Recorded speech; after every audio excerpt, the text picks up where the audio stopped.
Hello दोस्तों, एक बार फिर स्वागत है आपका हिस्ट्री कवरी पर, जहां हम बात करते हैं इतिहास की। इतिहास में हमने बहुत सारा डिस्कशन कर लिया था, प्राचीन भारत से लेके हम मध्यकालीन भारत तो हमने पूरा पढ़ ही लिया है। प्राचीन भारत में भी हमने वैदिक सभ्यता को पढ़ लिया था। उससे पहले हमने सिंधु घाटी सभ्यता और मानव सभ्यता के विकास के बारे में सारी चर्चा कर ली थी। 16 महाजनपदों की बात भी कर ली थी। उसके बाद हमने बौद्ध धर्म, जैन धर्म और बाकी जो धर्म है, भागवत धर्म, शैव, वैष्णव इत्यादि पे चर्चा करने के बाद हम मगध साम्राज्य के उदय पे आ चुके थे। तो मगध साम्राज्य का उदय हमने पिछले वीडियो में देख लिया था कि आखिर क्यों 16 महाजनपदों में मगध ही एकमात्र ऐसा महाजनपद रहा जो शक्तिशाली हो गया और उसने पूरे बाकी के और 15 महाजनपदों को जीतने का प्रयास किया और जीत भी लिया, उसमें सफलता भी हासिल करी। और मगध का जो राजवंश है या मगध साम्राज्य है 500 वर्षों तक चलता रहा। 500 वर्षों तक जो मगध साम्राज्य चलता रहा उसकी हमने चर्चा कर भी ली थी कि भाई पिछले कौन कौन कैसे कैसे लोग बाग आए थे।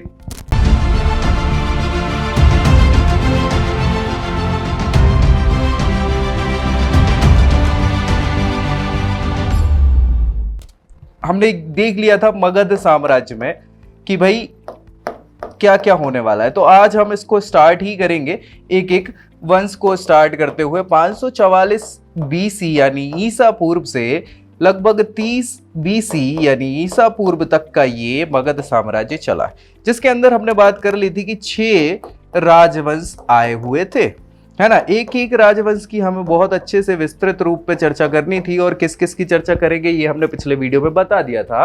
तो सबसे पहले हर्यक राजवंश हुआ करता था। क्या हुआ करता था? हर्यक राजवंश। हर्यक राजवंश के बाद शिशुनाग राजवंश आया। क्या आया? शिशुनाग राजवंश।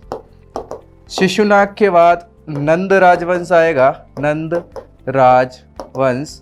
और नंद राजवंश के बाद आएगा मौर्य राजवंश। ये सबसे शक्तिशाली राजवंश हुआ है मगध का, जिसने मगध को तो बिल्कुल पराकाष्ठा पर पहुंचा दिया था। मगध मौर्यंस के बाद फिर सुंग राजवंश आता है। सुंग राजवंश के बाद खत्म होने की स्थिति हो जाती है यहाँ पे कण्व राजवंश के द्वारा। सो कण्व राजवंश के बाद आपका खत्म हो जाएगा क्या? मगध साम्राज्य। ठीक है। सो भाई यहां हमने देखा था कि इन 3 में मगध का उत्कर्ष हो रहा था। उत्कर्ष मतलब बढ़ रहा है, धीरे धीरे धीरे साम्राज्य विस्तारित हो रहा है। ये मौर्यंस के समय चरमोत्कर्ष पे ये पहुंच जाते हैं। चरमोत्कर्ष का मतलब होता है पीक पॉइंट पे। और फाइनली इनके खत्मे के बाद सुंग और कण्व वंश के समय तक मगध का पतन होना चालू हो जाता है और कण्व राजवंश खत्म कर देते हैं सातवाहन प्रमुख सिमुख। ठीक है। सातवाहन वंश जो है उस पर भी हम डिस्कस करेंगे, लेकिन वो साउथ का राजवंश है इसलिए हम उस पर अलग से ही डिस्कस करने वाले हैं। यहाँ हम मगध में केवल इन 6 राजवंशों के बारे में चर्चा करेंगे। इसके आगे क्या हुआ, कैसे हुआ, बीच में युद्ध मतलब विदेशी आक्रमण भी होना स्टार्ट हो चुके थे कहीं ना कहीं। सो उन पे भी हम डिस्कस करेंगे कि क्या हुआ, कैसे हुआ, सारी चीजों को हम बहुत अच्छे से यहाँ देखने वाले। स्टार्ट हम करेंगे कहाँ से? हर्यक राजवंश के से। ठीक है, चलिए। तो सबसे पहले हर्यक राजवंश की अगर हम बात करें, हर्यक राजवंश। ठीक है। अच्छा, हमने ये तो देख ही लिया था कि भैया हर्यक से पहले बिल्कुल पौराणिक कालों में, महाभारत काल में क्या हुआ था कि मगध का सबसे पहला वंश जो माना जाता है बृहदत्त वंश माना जाता है। बृहदत्त ने उसको संस्थापित किया था और उनका बेटा था जरासंध, जिसको महाभारत में बहुत अच्छे से आपने सुना होगा, जरासंध वध वाले कांड में, जिसमें कृष्ण के द्वारा भीम क्या करते हैं? मार देते हैं किसको? जरासंध को। तो ये चीज तो आपको पता ही होगी। तो हर्यक राजवंश जो है हम ऐतिहासिक तौर पे देखते हैं, उसके साक्ष्य भी मिल जाते हैं हमें ग्रंथों पुराणों में। ठीक है। सो हर्यक राजवंश जो होगा आपका 544 ईसा पूर्व से स्टार्ट होके ये 412 ईसा पूर्व तक चलने वाला है। ठीक है। 544 ईसा पूर्व से 412 ईसा पूर्व, अच्छा खासा समय काल इन्हें बताया, ऐसी बात नहीं है। तो सबसे पहले हम संस्थापक की बात यहाँ पे करने वाले हैं। संस्थापक, ठीक है, कौन होगा संस्थापक, क्या है, सारा हम यहाँ डिटेल इनकी देखने वाले हैं। देखिए, याद रखिएगा कि अभी केवल मगध ही चल रहा है, मगध ही चल रहा है, ये मगध का वंश है और मगध साम्राज्य ही तो है।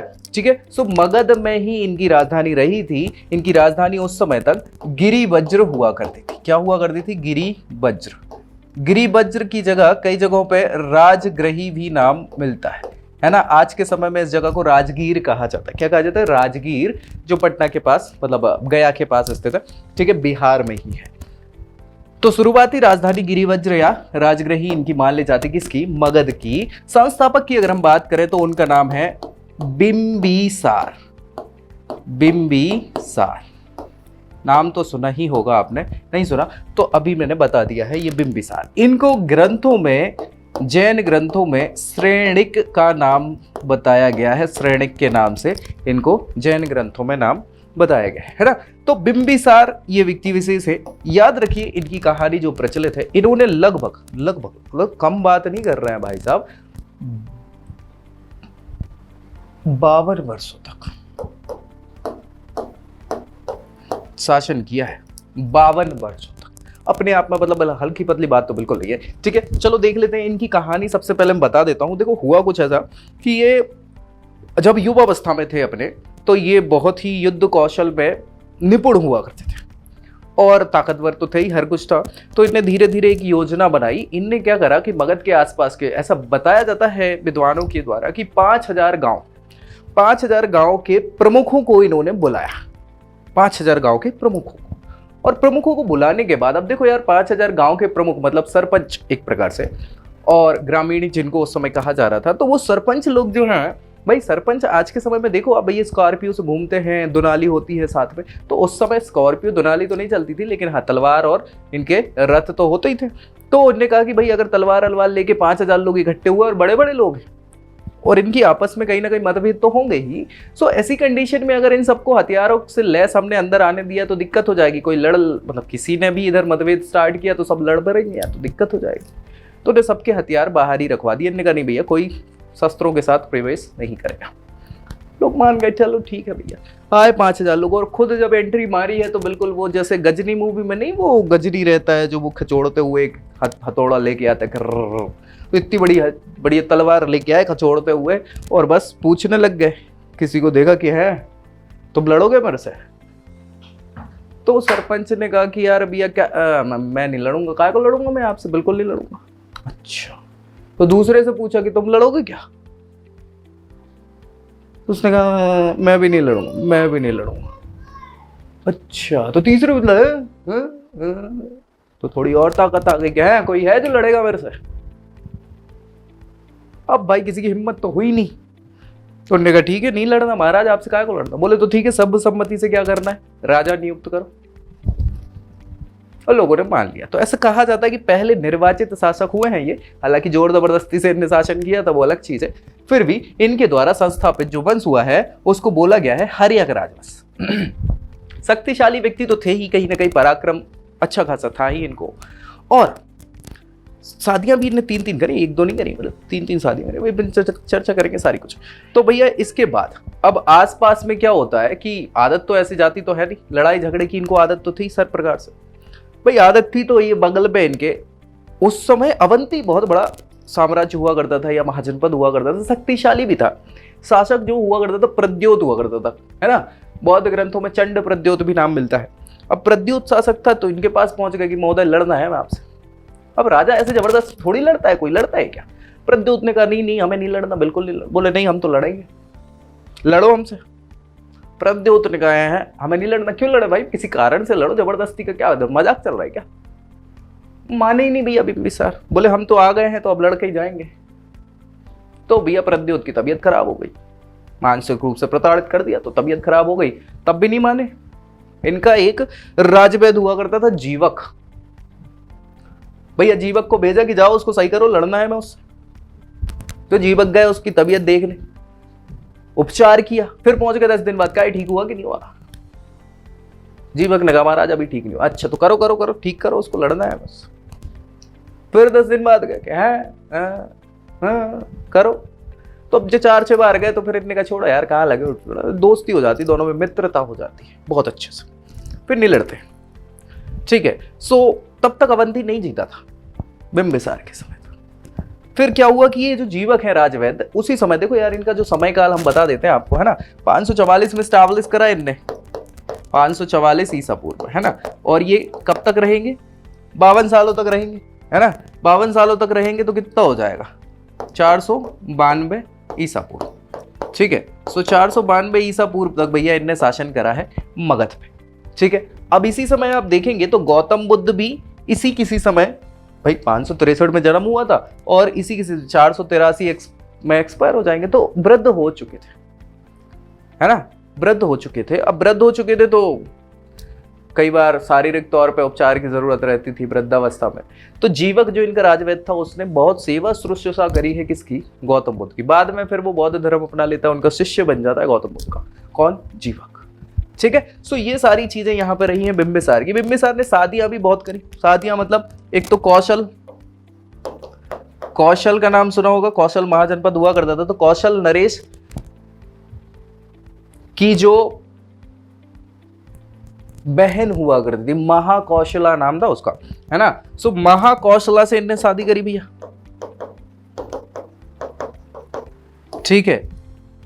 एक मल्ल राजकुमारी हुआ करती थी क्षेमा, क्या नाम है? क्षेमा, उससे भी शादी करी इनने। एक और आपने नाम सुना होगा लिच्छवी, है ना।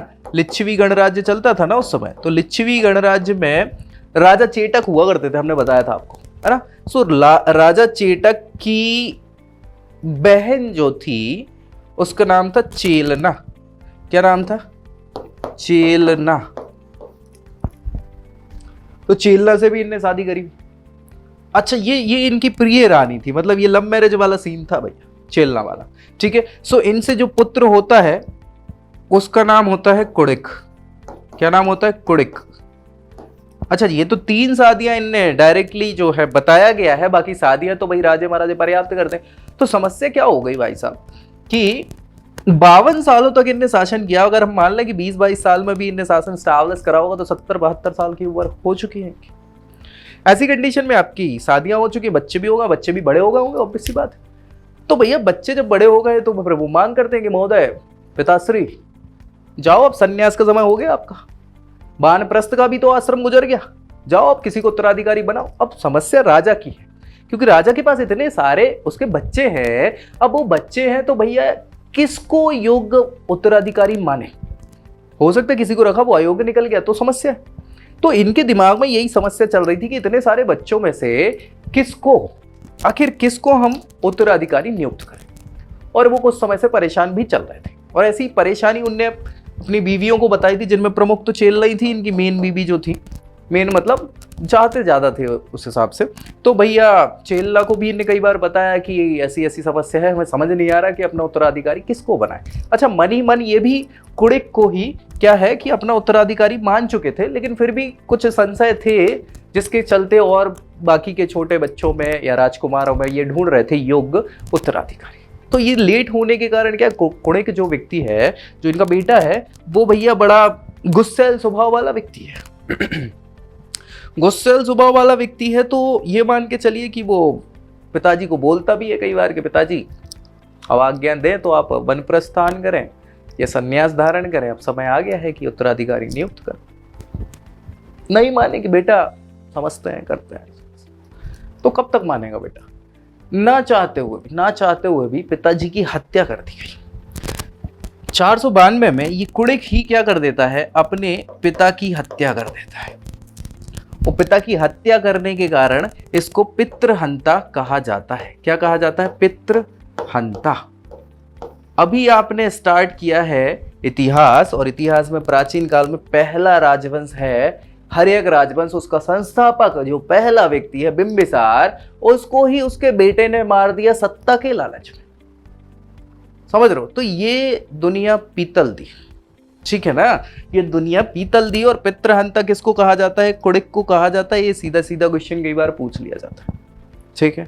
और आपको बता दें भैया, तो ये जो बिंबिसार हैं, ये चूंकि श्रेणिक के नाम से मशहूर हैं जैन धर्म ग्रंथों में, और इनकी प्रिय पत्नी चेलना है जो लिच्छवी राजकुमारी हुआ करती थी। लिच्छवी राजा चेटक की एक और बहन हुआ करती थी जिनका नाम था त्रिशला, और त्रिशला हुआ करती थी महावीर स्वामी की माँ।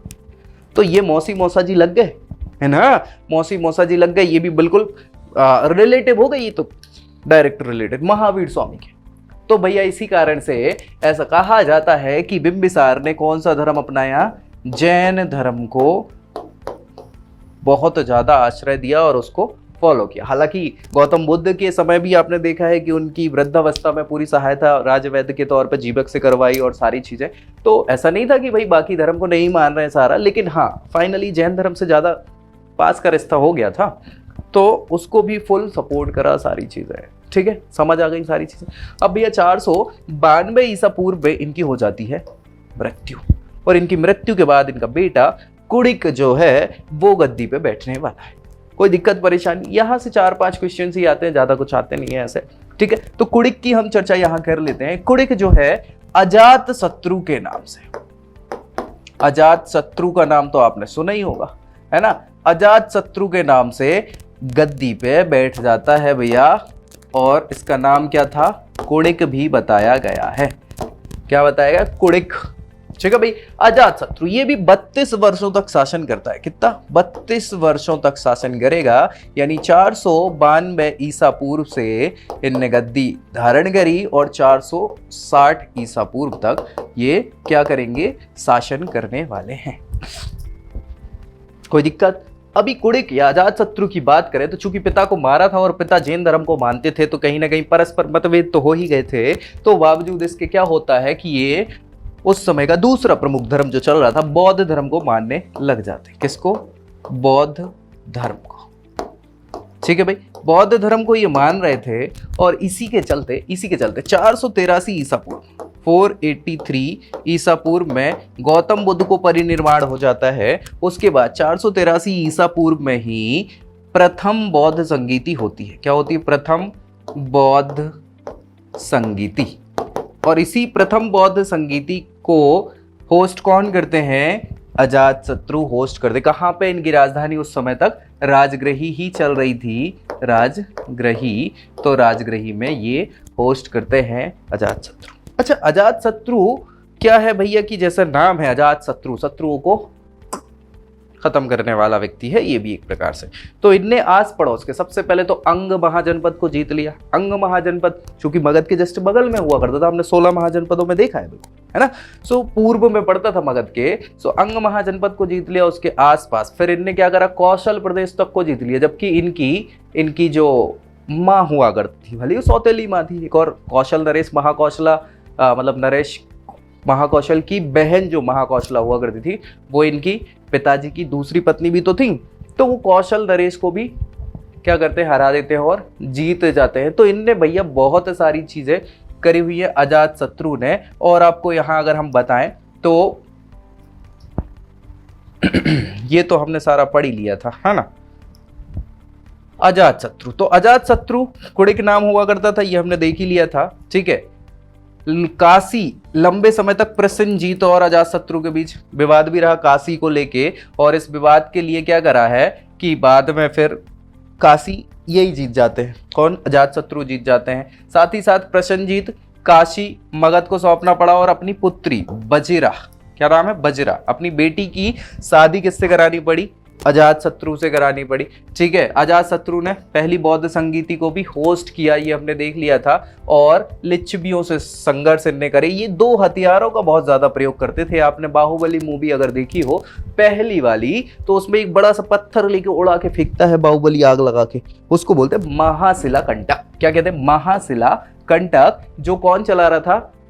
अजातशत्रु, बड़े बड़े पत्थरों को फेंकने वाला। दूसरा रथ मूसल, रथ मूसल जो बल्लाल देव के पास रथ था, वो मूसल बड़ बड़ बड़ बड़ बड़, वो रथ मूसल। तो ये कहां से कॉन्सेप्ट आया? ये वहीं से तो कॉन्सेप्ट आया भैया। ठीक है। सो यहां ये सारी चीजें आपको याद रखनी है। और जो हम बात कर रहे हैं वो कर रहे हैं किसकी? अजातशत्रु की। अजातशत्रु के बाद हमने देखा कि उनका जो बेटा है कौन? उदयन। कई जगहों पे उदयन नाम भी मिलता है। क्या नाम मिलता है? उदयन, उदयन। ठीक है। और उदयन दोनों नाम मिलते हैं, तो इसमें कंफ्यूज होना नहीं है भी आपको। उदयन 16 वर्षों तक शासन करता है। होता कुछ ऐसा ही है भाई साहब कि घर में जो हमारे रीति रिवाज चल रहे हैं उसी को फॉलो किया जाएगा। भाई उदयन ने देखा था कि पिताजी ने दादाजी को मारा, और मारने के बाद गद्दी हासिल हुई, तो हो सकता है हमारे घर का रीति रिवाज ही चल रहा हो। सो उदयन ने भी अपने पिताजी को फोड़ डाला। किसको? अजातशत्रु को मारा, और फिर ये गद्दी पे बैठ गए। ठीक है। कब मार दिया? 460 बीसी में। 460 बीसी से 16 सालों तक शासन किया है। तो 444 बीसी तक ही इन्होंने शासन करा है। ठीक है। अब चूंकि पिताजी बौद्ध धर्म को मानते थे, आपने पिताजी को मारा, मतभेद है, तो कौन से धर्म को मानोगे भैया? ये जैन धर्म को मानने वाला व्यक्ति था। कोई दिक्कत? जैन धर्म के साथ साथ एक जो अच्छा काम किया है, अच्छा काम, अच्छा पितृहंता इनको भी कहा जाता है, याद रखना है ना, पितृहंता। जैसे इनके पिताजी को भी पितृहंता कहा जाता है, कभी ऑप्शन में आए तो, वैसे तो अजातशत्रु ही रहता है, अगर ना रहे तो उदयन भी मतलब पितृहंता कहलाते, क्योंकि इन्होंने अपने पिताजी को मार के ही गद्दी हासिल करी थी। जैन धर्म के अलावा यहाँ हम जो बात कर रहे हैं, जो मेन है इनका आज के समय का जो पटना नगर है, जिसको उस समय पाटलिपुत्र कहा जाता है। क्या कहा जाता है? पाटलिपुत्र। सो ये पाटलिपुत्र नगर की स्थापना किसने करवाई है? ये स्थापना भी उदयन ने ही करवाई है। ठीक है, ये बहुत इंपॉर्टेंट है, यही पूछ लिया जाता है कि पाटलिपुत्र या पटना शहर जो है किसने बसाया? सो उदयन ने बसाया था, और बाद में इसको राजधानी भी बना देते हैं। कोई दिक्कत परेशानी? इसके बाद जो है अंतिम शासक की हमें यहाँ बात करनी है। अंतिम शासक हो जाएंगे इनके कौन से? वो हो जाएंगे नागदशक। क्या नाम है? नागदशक। ये भैया आखिरी शासक कहलाएंगे, या इनको अंतिम शासक कहा जाएगा। कहाँ का? हर्यक वंश का। अंतिम शासक कौन हो गए? नागदशक हो गए, जिनको 412 ईसा पूर्व में, 412 ईसा पूर्व में इनके अमात्य, कई जगहों पे सेनापति भी मिलता है। ठीक है, सेना नायक, सेनापति, जिसका नाम था शिशुनाग। क्या नाम था? शिशुनाग। वो हत्या कर देता है, किसकी? हत्या कर देता है नागदशक की, और खुद गद्दी पे बैठ के संस्थापक बन जाता है शिशुनाग वंश का, 412 BC।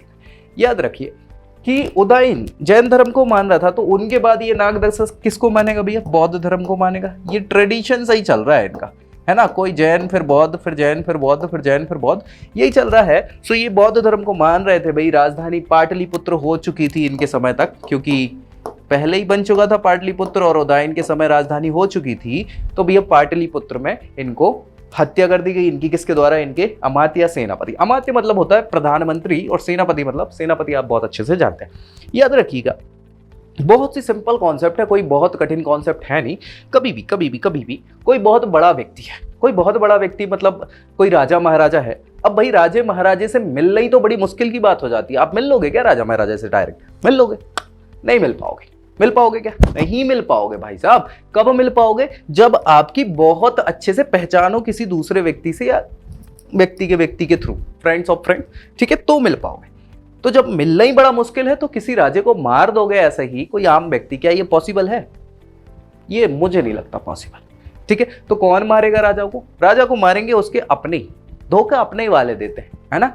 अपने तो अपने नहीं होते भैया, अपने धोखे दे देते हैं। सो यही लोग हैं, देखो, चाहे वो प्रधानमंत्री हो, चाहे सेनापति हो, ऐसे प्रमुख लोग जिनको उनकी पूरी दिनचर्या पता है कि भैया ये टाइम पे कहाँ मिलेंगे राजा, ये टाइम पे कहाँ मिलेंगे, कब वो बिल्कुल बिना हथियारों के होते हैं, कब ऐसे रहेंगे, कब सारी चीजें किसको पता रहती हैं? या तो प्रधानमंत्री को या सेनापति को। तो धोखा कौन देगा? समझ रहे हो? तो ये हमेशा होगा, जब भी सिंहासन परिवर्तन होगा, वो किसके द्वारा होगा? अपनों के द्वारा ही होगा। अपने मतलब या तो वो प्रधानमंत्री होगा या सेनापति होगा। ठीक है, कोई दिक्कत परेशानी? चलिए, अब यहां पे आ जाएगा शिशुनाग वंश। ठीक है, सो नेक्स्ट हम पढ़ने वाले हैं शिशुनाग वंश। कोई दिक्कत? हर्यक वंश हमने पढ़ लिया, शिशुनाग वंश की हम बात कर रहे हैं। शिशुनाग वंश, शिशुनाग वंश की अगर हम बात करें तो शिशुनाग वंश 412 ईसा पूर्व में स्टैब्लिश होगा, और ये चलेगा 356 ईसा पूर्व तक। कब तक? 356 ईसा पूर्व तक। कोई दिक्कत परेशानी? संस्थापक की अगर हम बात करें तो इनका संस्थापक कौन हो जाएगा? अब भी हमने देखा है, संस्थापक हो जाएंगे आपके शिशुनाग खुद स्वयं, शिशुनाग। ठीक है, शिशुनाग की बात करें तो 412 ईसा पूर्व से लेके 394 ईसा पूर्व तक इनका शासन रहता है। 394 ईसा पूर्व तक। ठीक है, अब यार 2-3 चीजें याद रखो, बहुत सिंपल सा कॉन्सेप्ट है भाई। मान लीजिए आप किसी एक दफ्तर में काम कर रहे हैं, और डेप्यूटी मैनेजर की पोस्ट में आपका कोई सहपाठी नहीं बोलते, कलीग बोलते हैं, मतलब जो साथ में काम करता है। सो ऐसा जो सहपाठी है वो भी सेम डेजिग्नेशन पे है, मतलब वो डेप्यूटी मैनेजर है, आप भी डेप्यूटी मैनेजर हैं, और उसके ऊपर मैनेजर होता है ना। सो भैया हुआ कुछ ऐसा कि कुछ समय बाद आप बहुत ही दोनों में मजाक मस्ती और सब कुछ चलता रहता है, लेकिन आप में से किसी एक का प्रमोशन होके आप बन गए मैनेजर, आपका प्रमोशन हुआ और आप उसी ब्रांच में आप रहोगे अगर उसी ऑफिस में मैनेजर बन के, तो फिर आप अपने उस कलीग को जो डिप्टी मैनेजर है जिसके साथ आप हमेशा से रहे हो 4-5 सालों से, तो भैया ऐसी कंडीशन में क्या वो आपका कोई कहना मानेगा? आपको लगता है? क्यों मानेगा भाई? वो तो कहेगा कि मेरे को क्यों बता रहा भाई, तू मेरे साथ वाला ही है, तेज मत चल। तो क्या वो आपकी चीज मानेगा? आपकी जो पुरानी इमेज है ना, वो कहीं ना कहीं आपकी इस नई इमेज को नहीं बनने देगी।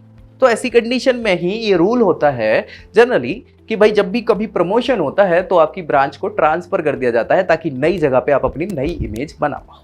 समझ रहे हो? ये बहुत इंपॉर्टेंट है। ऐसे ही हुआ कि अभी तक भैया पाटलिपुत्र राजधानी हो रही थी, पाटलिपुत्र, है ना, और पाटलिपुत्र में शिशुनाग जो है वो सेनापति हुआ कर रहा था, है ना, सेनापति था भैया। अब सेनापति ने राजा को मार दिया, तो वहां के लोगों को तो पता है कि ये आदमी खराब है, इसने राजा को मार दिया। वहां के लोग इज्जत करेंगे क्या इसकी?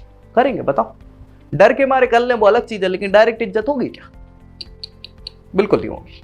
होगी? नहीं होगी। तो भैया इस व्यक्ति ने क्या करा, अपनी राजधानी को परिवर्तित करके वैशाली बना लिया। क्या बना लिया? वैशाली।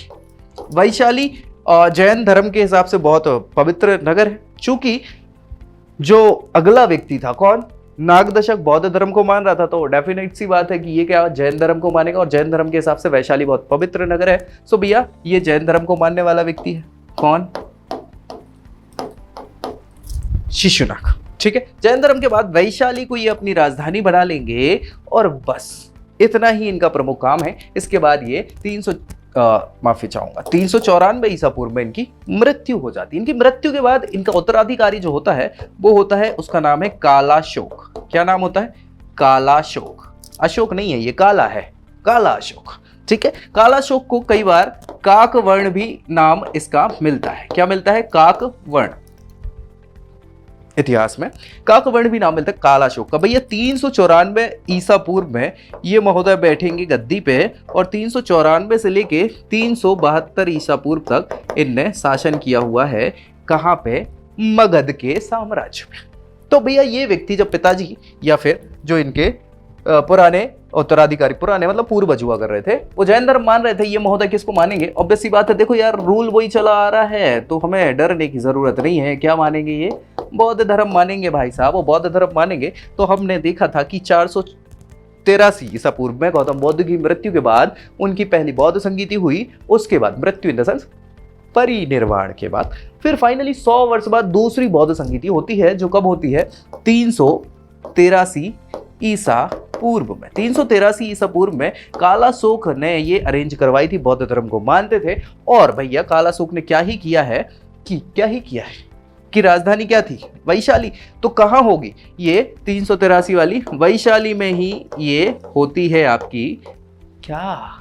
बौद्ध संगीति। फिर उसके बाद ये पाटलिपुत्र बाद में, क्योंकि पिताजी को समस्या थी भाई, पाटलिपुत्र में वो सेनापति थे, लड़का थोड़ी था, है ना। तो बाद में ये फिर पाटलिपुत्र अपनी राजधानी स्टैब्लिश वापस दोबारा से पाटलिपुत्र ही शिफ्ट कर देते हैं। कौन? कालाशोक। ठीक है, 372 ईसा पूर्व। भाई इनके दो ही क्वेश्चन आ जाते हैं कई बार कि काकवर्ण कौन था या फिर दूसरी बौद्ध संगीति किसने कराई, तो उसमें काकवर्ण मिल जाता है ऑप्शन में, कालाशोक नहीं मिलता है, तो कई बार घबराना नहीं होता। और बाकी बौद्ध धर्म को मान रहे थे, राजधानी परिवर्तन, यही काम है, इससे ज्यादा कुछ है नहीं। ठीक है, सो अंतिम शासक अब जब आएगा यहाँ पे कौन? शिशुनाग वंश का अंतिम शासक की अगर हम बात करें,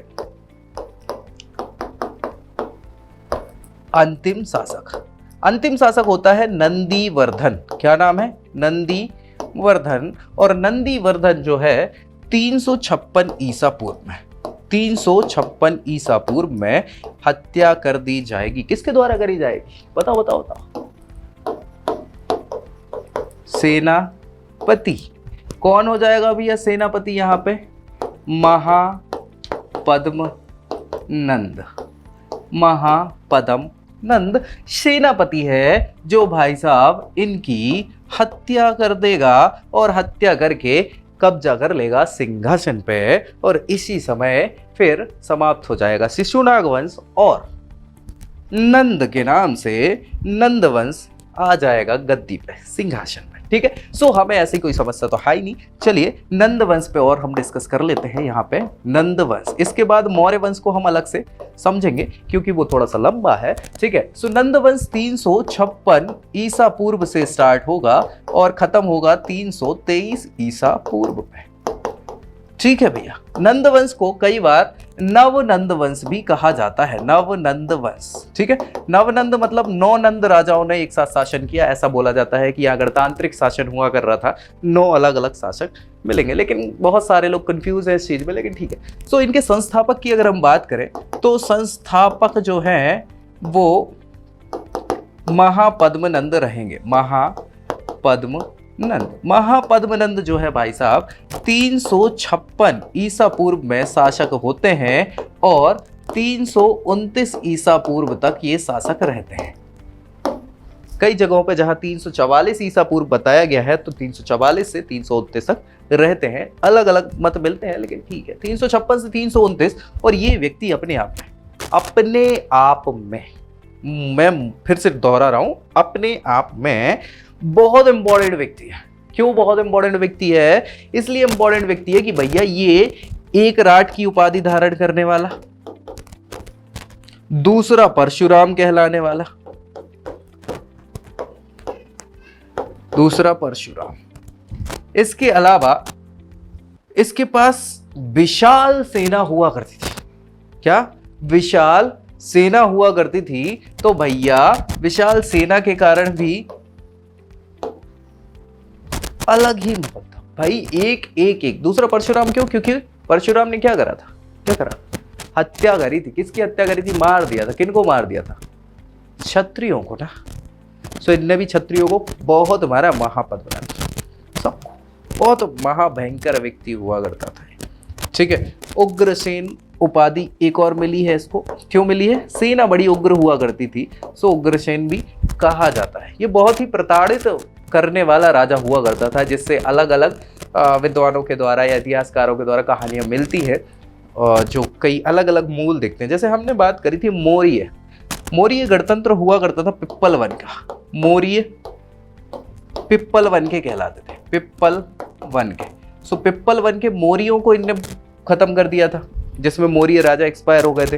तो जो रानी थी उनका बच्चा था वो भाग के आ जाते हैं। बहुत सारी अलग अलग कहानियां मिलती हैं। इसके अलावा ब्राह्मणों से भी ये बहुत खुश तो थे नहीं, ब्राह्मणों की भी बेइज्जती करते रहते थे, जिसमें आपने नाम सुना होगा विष्णुगुप्त का।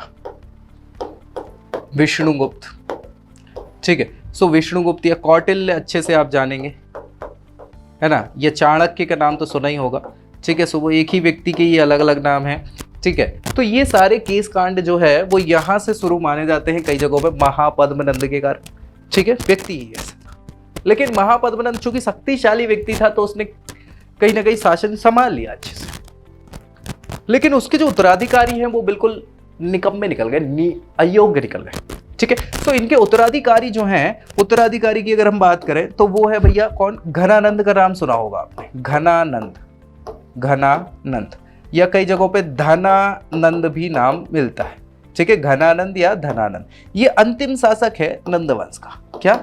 अंतिम शासक, ठीक है। अंतिम शासक है धनानंद और 329 ईसा पूर्व से 323 ईसा पूर्व तक शासन रहता है इसका। कोई बहुत बड़ा शासन नहीं रहता। इसकी हत्या कर दी जाती है किसके द्वारा? चंद्रगुप्त मौर्य के द्वारा। किसके द्वारा? चंद्रगुप्त मौर्य के द्वारा, और मौर्य वंश स्टैब्लिश हो जाता है। इसके पीछे की क्या कहानी, क्या सारी चीजें, उस पर हम यहाँ डिस्कस अभी करने वाले हैं, ठीक है। या फिर मैं सोच रहा हूँ कि नेक्स्ट वीडियो में डिस्कस करें, क्योंकि ये लंबी हो जाएगी ज़्यादा। सो नेक्स्ट वीडियो में हम चंद्रगुप्त और घनानंद से स्टार्ट करेंगे कि आखिर मैटर क्या था, और उस मैटर के बाद कैसे मौर्य वंश स्टैब्लिश हुआ, और चंद्रगुप्त मौर्य के बारे में हम पूरा पढ़ लेंगे, ठीक है। तो मिलते हैं नेक्स्ट वीडियो में, तब तक के लिए जय Hind. I hope you like this video. For more such videos, keep watching our channel and do not forget to like, share and subscribe.